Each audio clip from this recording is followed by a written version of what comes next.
This is the problem with climate change debate, not just here, though I have to say we're better off than most other nations, but is that there are people who just simply want to shout and make this part of a political debate that they want to have with their opponents, rather than, as Matt Kean and as the Prime Minister said, we need to listen to the science and act accordingly.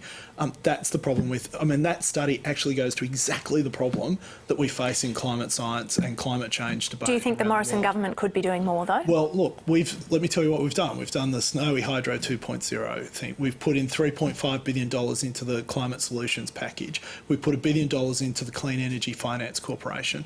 Australia is the largest investor in renewable energy in the world by a factor of 2.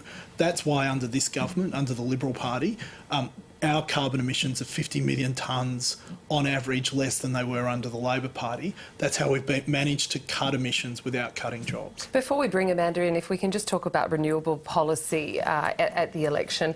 The Liberal Party and the Coalition attacked Labor for its emissions target, saying it would cost the economy $470-odd billion, up to 330,000 jobs, and push electricity prices up.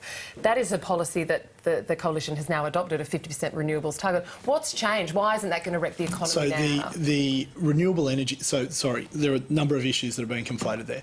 The Department of Energy during this week came out and said on current trajectories, 54% of our energy will be produced by renewable energy by 2030.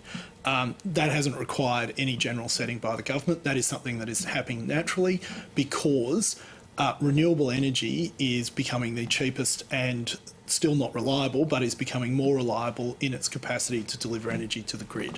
The second part was it wasn't the 50% target of Labor's that we were critical of, though we were critical of it. It was the 45% reduction in emissions that we were critical of, and the Fisher report, which went to the cost of that, which included reducing people's wages by $9,000 a year, that was the criticism. So have your policies, though, come into line? No, they haven't come into line. We're at 28%. We believe very strongly that we need to adhere to international agreements. That's why we're meeting our Paris Agreement targets. We've met our Kyoto Agreement targets. And we, as we often say, we need to be practical at home and ambitious abroad or ambitious globally, because this is a global challenge, not just an Australian challenge. All right.